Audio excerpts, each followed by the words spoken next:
O ano de 1975 foi trágico para Maricá. Aos 28 de agosto, fria manhã de inverno, a lagoa despertou coberta de peixes mortos.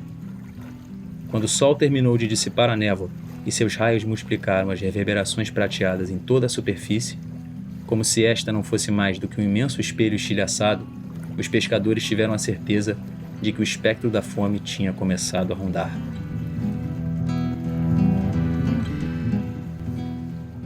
Em 75, houve uma grande mortandade de peixe em Maricá. O pessoal estava com fome, não tinha como pescar, estavam saindo muitos conflitos. Os pescadores de Maricá tinham vindo pescar em Piratininga e Itaipu, tinha saído do conflito, nego tinha rasgado rede um do outro.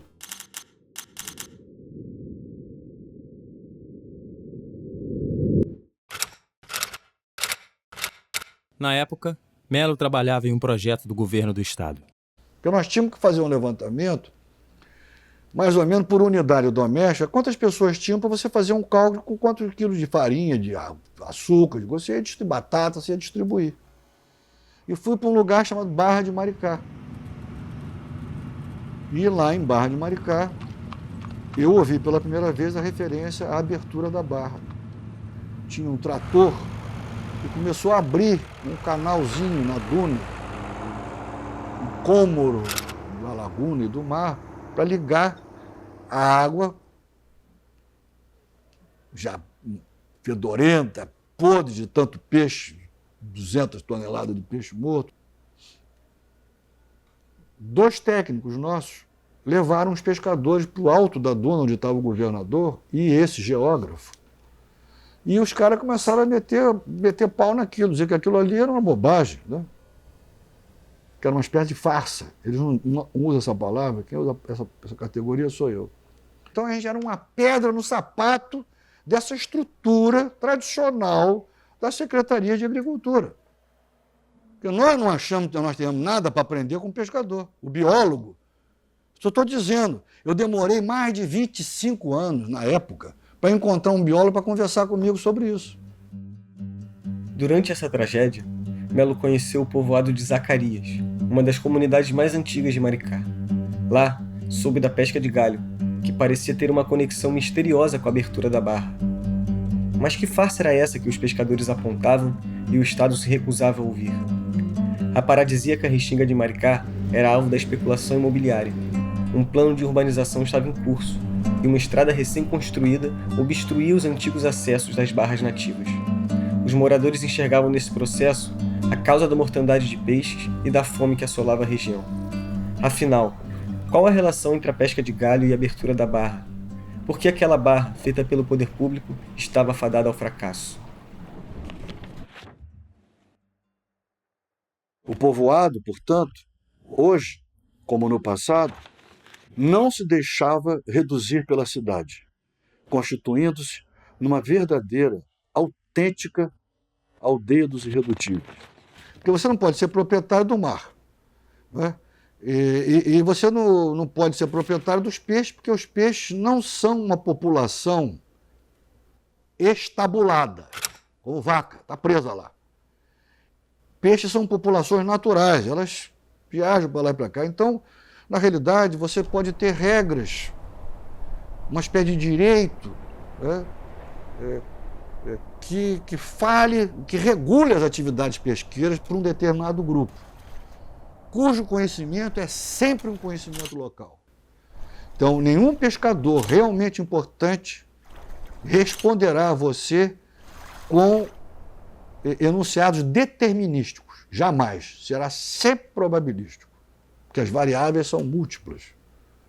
E nenhum pescador dirá para você, qual é o vento bom para pescar aqui? Ele vai sempre dizer assim, depende. Que pesca? Quando? Onde? Para fazer uma malha de uma rede, você precisa ter, no mínimo, um conhecimento da anatomia do peixe. É o olhar do pescador. O olho é igual ao seu. Mas ele olha e vê 30 mil tainhas se deslocando lá em Arraial do Cabo, faz um sinal e o cara sai para pescar. Ele não está inventando, senão o nego mata ele. Sai com 9 caras remando aquela rede toda, aquele mar, chega lá, é tudo brincadeirinha. Então, o que ele vê? Quando está vendo. Ele vê quando está vendo a mesma coisa que eu vejo. Figura e fundo, cor e não cor. Você quer saber qual é a diferença entre Paraty e Tainhota? Então vem cá, entra na canoa comigo. Porque para um biólogo é a mesma coisa. Aí você sai andando. É isso, olha, eu jogo uma pedra, vem tudo junto. Aquilo ali é Tainhota. Eu jogo a pedra, eles vão para lá. Aquilo ali é Paraty. Do ponto de vista da classificação ictiológica, é a mesma coisa. Do ponto de vista dos pescadores, não é. O olho dele não é melhor que o meu. Desse ponto de vista. Né? Tem uns evolucionistas que na história da arte chegam a achar que o cara das cavernas via melhor que você. Não via melhor nada. Ele via o que ele tinha que ver. Ele ouve o que tinha que ouvir. Então, por exemplo, a gente não ouve mais o desligar e o ligar da máquina do elevador no apartamento que a gente mora, no edifício. Leva um índio para lá, depois fica a noite toda acordando. Ou o enunciado nativo lá em Maricá. A lagoa é a lavoura do pescador. A lagoa é a lavoura do pescador? E eu queria saber, então, em que sentido a lagoa era uma lavoura, ou seja, o produto de um labor, de um cultivar. E eu demorei muito tempo para entender. E quando eu entendi, também matei a charada. E entendi através de um informante. Eu estava sentado com ele na beira da laguna um dia e ele disse para mim: Sr. Melo, o senhor está uma opção de tempo querendo entender o que é a pesca de galho, né? Quando eu ouvi isso, eu falei: ele vai me explicar e se eu não entender agora, nunca mais ninguém vai falar comigo sobre esse assunto. E vai correr, não adianta. O Sr. Melo tem cabeça fraca. Não adianta. E aí, Miolo me convidou, sentado na beira da laguna, a dar um mergulho imaginário na lagoa. E foi descrevendo para mim o fundo da laguna. E ao descrever o fundo da laguna, que é lama, ele descreveu o que era alguém pegar um galho na restinga, amarrar numa canoa, eu não vou descrever todo o processo agora, levar, chegar lá no meio da laguna, fazer uma triangulação e deixar esse galho repousar no fundo da laguna. Depois voltar, semanas, meses depois, pelo processo da triangulação, exatamente ao mesmo lugar, enfiar um gancho, que está lá em cima, em algum lugar aí tem um gancho de pesca, um pedaço, né? Porque não pode ter o gancho todo, que é um negócio enorme. Né? Não sei onde é que está. Mas aqui está esse material aqui, que é um material muito importante. Segura. Preste atenção aqui. Aí você vai com o gancho para a canoa, você vai e levanta. Pega o galho no pé e levanta ele até a flor d'água e examina o galho. Se o galho tem barba de velho, se o galho tem craca. Então, aquilo é um indicador biológico, aquilo ali, ele não falou isso, né? Deixa o galho lá. O peixe vem. Henrique já tinha me descrito, mas eu não tinha compreendido ainda. A tainha vem, chega no galho, ela fica encantada com o chiado que a craca faz no galho, debaixo d'água, né? Sai aquela aguinha, né? Debaixo d'água. Mas ela não come. Mas vem o bagre. Bagre tem ombro. Comentário, né? Aí o bagre chega lá, paga o bicho, filha da puta, quando ela bota a linguinha, ele pá, come. Aí come, aí vai no galho, vai comendo, aí chega lá embaixo, começa a entrar ali na lama, e vai tirando a lama, vai comendo o sarnambi que está ali, as ostrinhas, e vai fazendo assim, e aí vai tirando aquela lama, o peixe, os peixes, e aí chega no duro, no chão. Ele faz a buracaria, fica ali, né? Fica ali pela sala, vai até a cozinha, vai até a varanda, volta. Comida fácil, mulher em casa, Calhei. Aí ele falou assim, eu coloquei nessa laguna 120 galhos. Os caras falando para mim. Seu Henrique, tio Henrique, quantos galhos não terá colocado? Aí eu vi o fundo da laguna arroteado. Arroteamento é uma técnica agrícola. O galho não captura o peixe como a estacada ou a rede de arrasto. Sua ação consiste antes em criar um ambiente propício para a proliferação do animal. O chão da laguna se torna um lugar, a morada dos peixes. O pressuposto da escassez, tão comum em atividades como essa, acaba, e o elemento sorte é reduzido a segundo plano.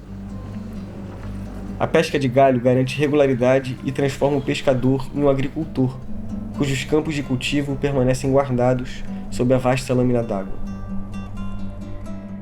Aí eu entendi o que era a lavoura do pescador, que eu chamei de agrooculto. Eu entendi, então, que a abertura da barra era o grande rito de semeadura dessa lavoura do pescador. Com a abertura da barra, equilibra-se o nível de salinidade da lagoa. Ao mesmo tempo, ela é a porta de entrada para novas populações de peixes, o chamado rito de semeadura. A barra feita pelo poder público era uma farsa porque cumpria efeito meramente paliativo. O assoreamento era inevitável e a troca de águas seria insuficiente. Como se já não bastasse, a máquina do Estado explorou o episódio como peça de propaganda, negligenciando o conhecimento naturalístico dos pescadores e sua maneira nativa de realizar a abertura da barra.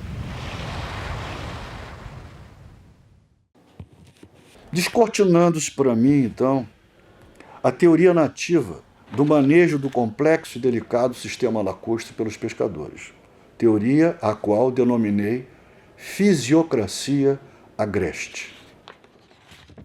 Porque o dinamismo construtivo do mar joga os sedimentos mais grossos e fecha. E aí a laguna entra num outro regime.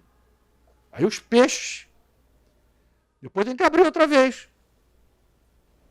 Aí ela vaza para o mar, então depois a água, entra outro no sistema. Então uma coisa estava associada aí, eu matei a charada. Né? Os engenheiros de pesca, os veterinários, os caras que trabalham com cultivo, eles querem ensinar aquacultura aos pescadores. Eles faziam uma aquacultura de altíssimo nível, de uma produtividade hectareana de milhares de toneladas. É um caso único na literatura etnográfica. Desse jeito tem lugar nenhum no mundo. O que Lévi-Strauss vai fazer em Pensamento Selvagem, sobretudo logo de saída na ciência do concreto, é mostrar a compatibilidade e o caráter de razoável e consistente dessas teorias nativas sobre determinadas coisas. Inclusive, ele diz, e muitos outros autores, que se os europeus tivessem levado a sério a botânica dos índios, Tupi, por exemplo, a botânica tinha evoluído muito mais rapidamente na Europa. As classificações. Olha, os saberes, não tem nada de saberes. É conhecimento naturalístico mesmo. Porque os franceses dividem isso em savoir profane, que é esse saber, e savoir expert. Eu nunca aceitei essa divisão. Lá na França mesmo discutindo. Porque isso é uma maneira sutil de desqualificar. Na antiguidade, contava-se a história de Anteu. O gigante, filho de Poseidon e Gaia, derrotava todos que cruzavam seu caminho. Hércules, sabendo de sua fama, o desafia para uma luta. Após diversas tentativas frustradas, o herói percebe que a fonte da força do oponente provém do chão, e ao suspendê-lo no ar, toma vantagem e o gigante morre em seus braços. Por isso que o Victor Turner, ele adorava esse personagem da mitologia para dizer back to the grassroots. Quer dizer, se você não assentar seu trabalho no campo empírico mesmo, você vai ser igual a Anteu. Você vai morrer, vai nadar para morrer na praia, porque o filósofo vai ganhar de você, não tem jeito. A força do seu trabalho está exatamente nessa capacidade que você tem de fazer essa passagem. E esses trabalhos todos, eles se nutrem de um corpus etnográfico, né, que oferece os dados para suportar a etnografia. E a antropologia não começou ontem, nem a reflexão sociológica sobre essas questões. E, à medida do possível, quando você se depara com um problema empírico, com um estudo, né, você pode colocar em movimento tudo isso que eu estou falando.